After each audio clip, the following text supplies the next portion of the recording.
Hey guys, this is a McLaren MP4 12C, and I couldn't find a single video anywhere on the internet showing how to do an oil change on one. So that's what we're going to do today.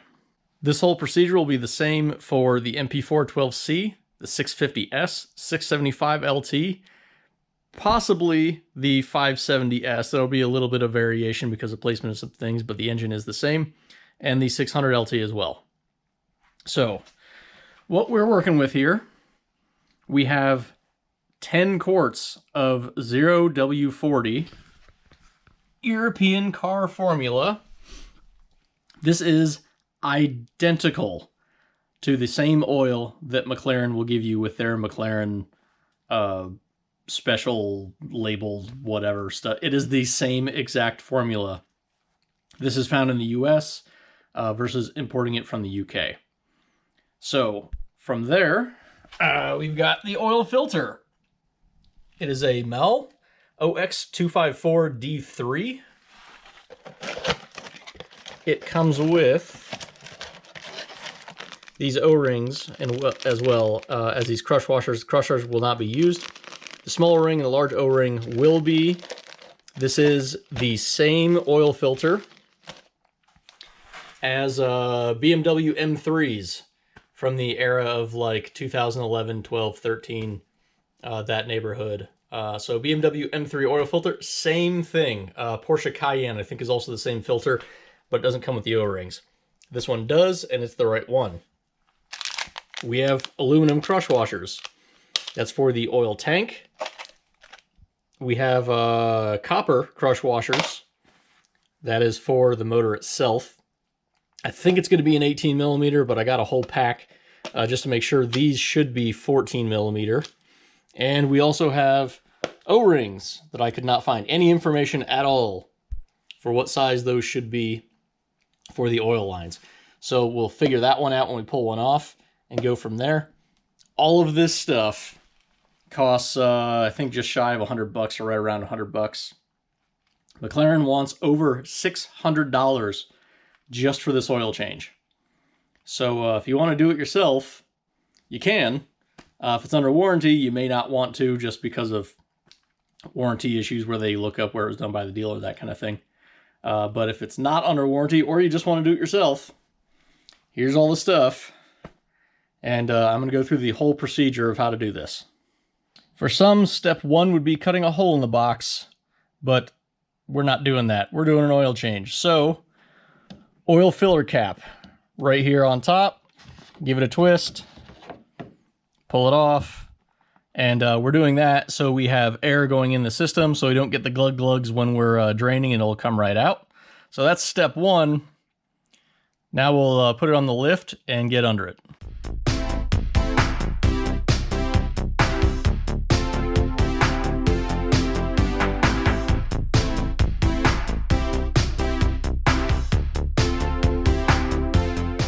Okay, now that we are under the car, this panel has to be removed. It's the only one that has to be removed. There are 10 millimeter bolts, 19 of them in total, that go all the way around. So you've got to take all those out. In my case, with the 4-post lift, I can get all of these out quickly with an impact. The ones that are under the ramps, obviously we'll have to do by hand. It'll take a little bit longer. If you have a 2-post lift, that will be much easier. You can just get right to them. And if you don't have a lift, then sucks for you. So let's get to taking all these 10 millimeter bolts out. Oh, correction. There's 2 more. So make that 21. Nope, 22, 23. There are 23 10 millimeter bolts.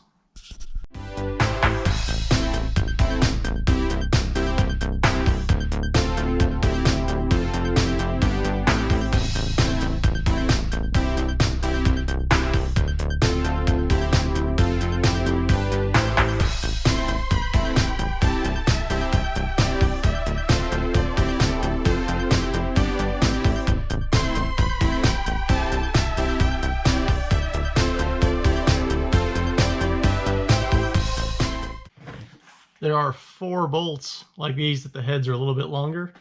Make sure you observe where you're pulling those out.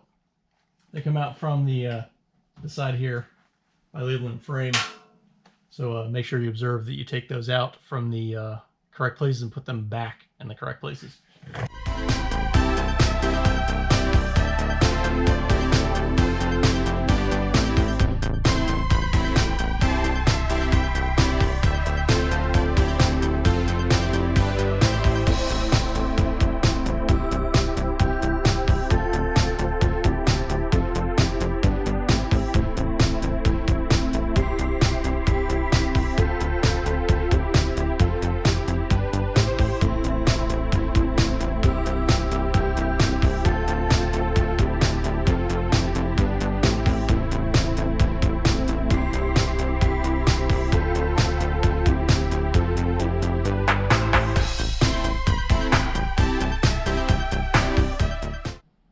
Now that we are under the engine here, there's 4 places we have to drain oil from, one of which is going to kind of suck for me.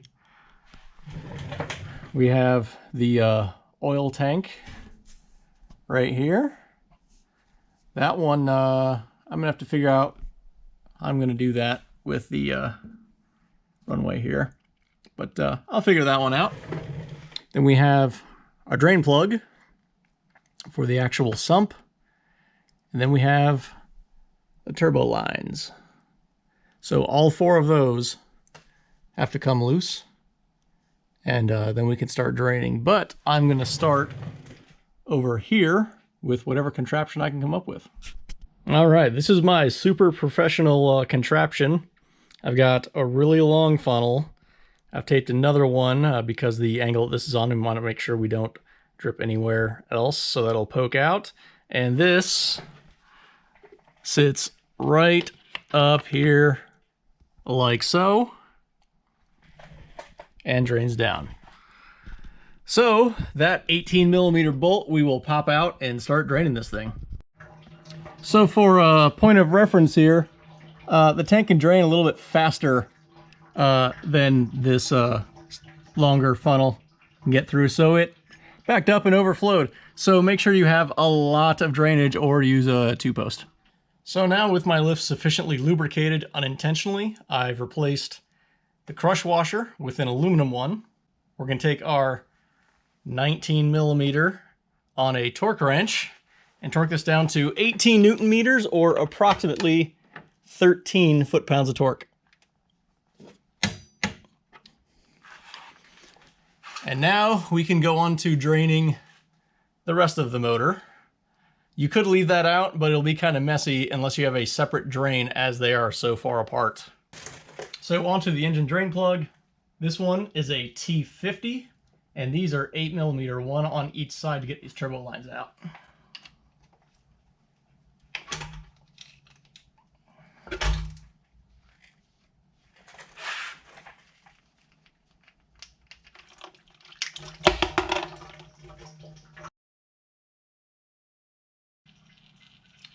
This is our plug. This is the copper crush washer that was on here, so we will replace this with the appropriate size. And we'll leave this out to drain for probably at least 30 minutes after we pull the turbo lines.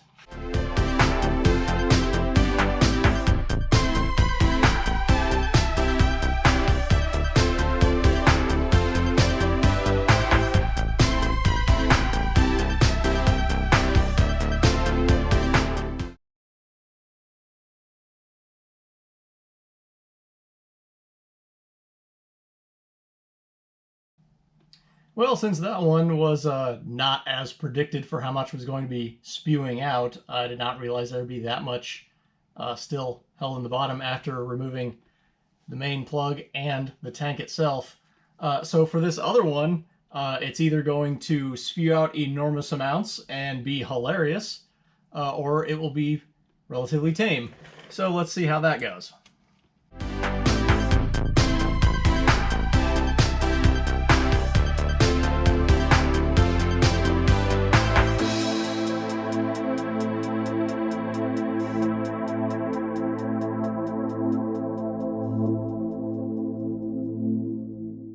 So now we will let this drain for a while. While we're waiting for the oil to drain, I have found the O-rings that go right here on the oil lines. There are two of them. It is 9/16 by 3/4 by 3/32. Two of those. You can figure that out in metric. I'm in the United States where we don't use metric. Everything has been drained. We've got our oil plug that I swapped the copper crush washer on, put new O-rings on both of the oil drain lines, and now we've got to torque them. They're on there by hand. The drain plug here is 18 foot-pounds or 24 Newton meters. And the 8 millimeters up here on the turbo lines are 7 foot-pounds or 10 Newton meters. For the oil lines, I am using a wobble on there. Makes this a little bit easier to get in here.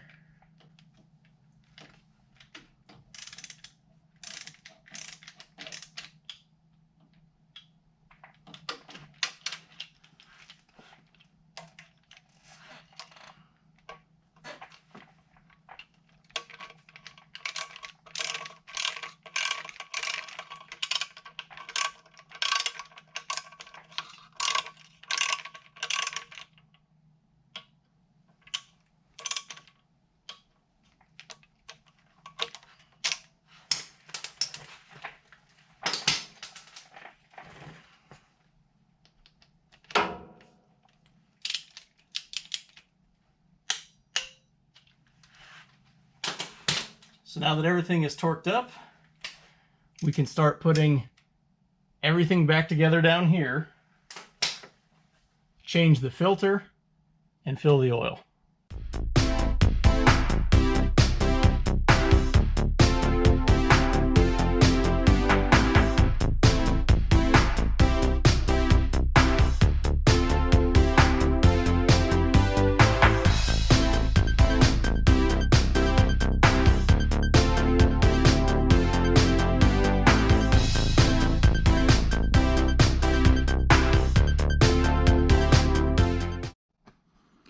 A bit of a tip when you're putting these bolts in, they're all kind of loose right now.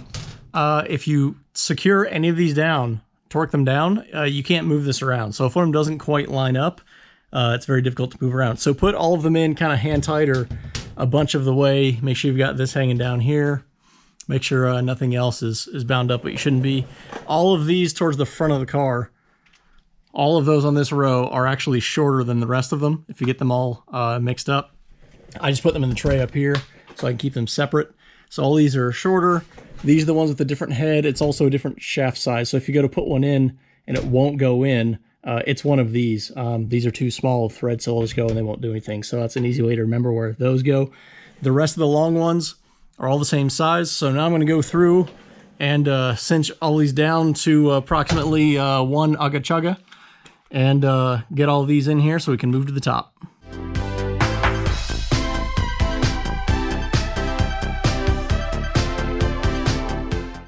So now we've got to change the filter itself, and that's way down there.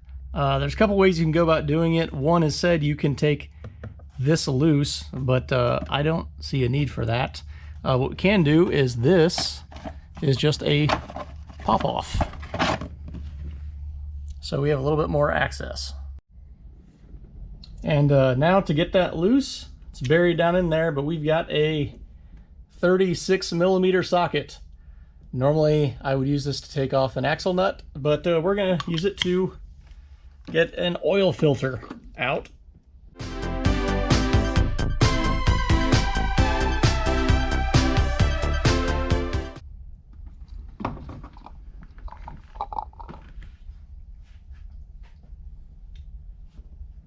And we did get a little bit of oil out there, which we'll have to clean up. But we can now pull the filter out.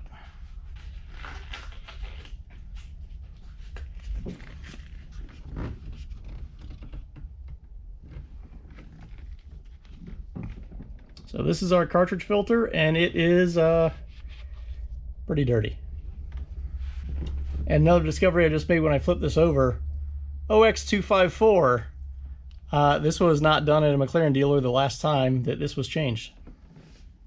So those two O-rings that came with the oil cartridge, we have one right here and the other right here. So we're going to get these changed out, sit the cartridge back in here, and replace that.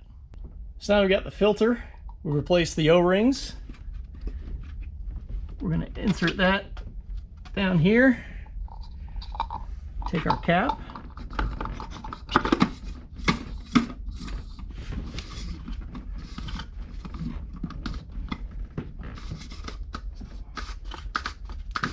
And that should grab and start pulling it down.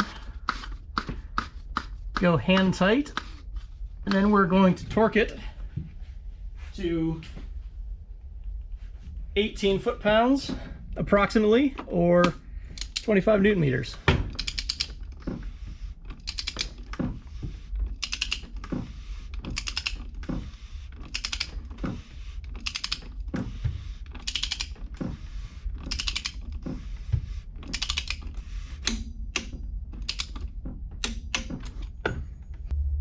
Now we can place the engine cover back on, which again just pops right in. And now we can fill the oil. So this car takes precisely 6.8 liters. We have 4.73 liters in each one of these jugs. So I'm going to completely dump in one full jug. I'll end up going to about 5.5 liters. Then we'll go through the oil check process and see exactly how much I have to add, because there's still a little bit in the system potentially. So we'll check that. There is no dipstick on this car. It has to be done completely through the instrument cluster.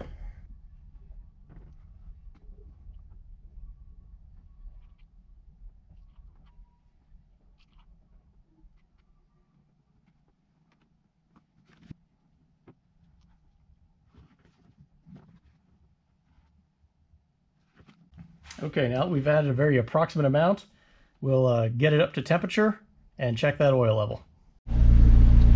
So now we're on to checking the fuel level. So now we're on to checking the oil level. To do that, we have to go into the menu, go down to oil status, push the foot brake while it's in neutral and parking brake engaged, hit the gas.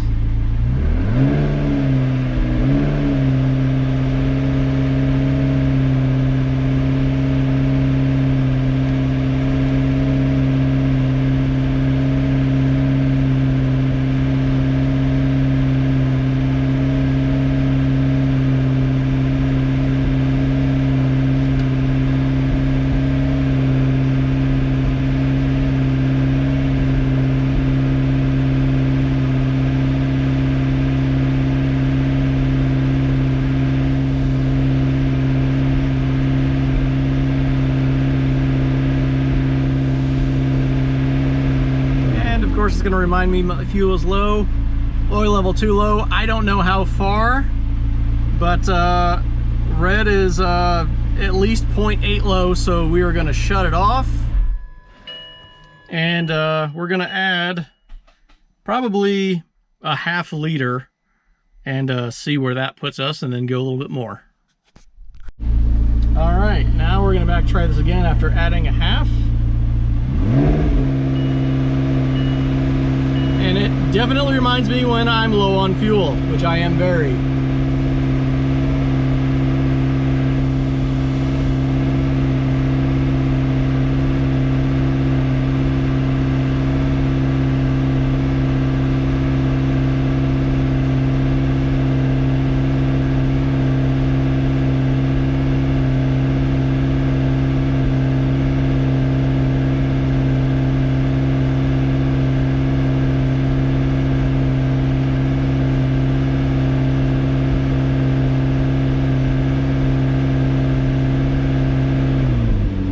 Okay, so now we're to the point where we're okay low.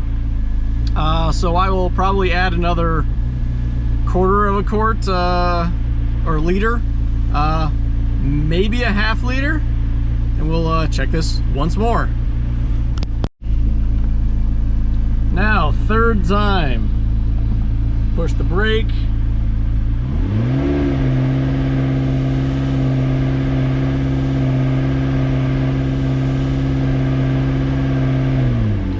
Apparently didn't like it that time. Let's try that again. There we go.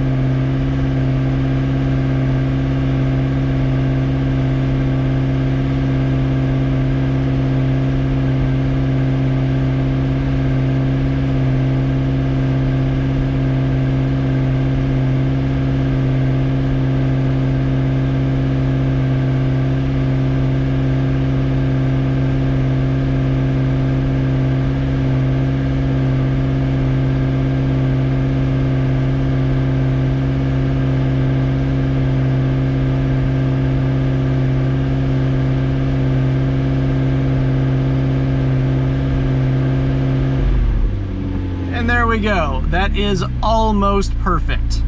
So I think I'm going to leave it right there just to make sure I don't overfill.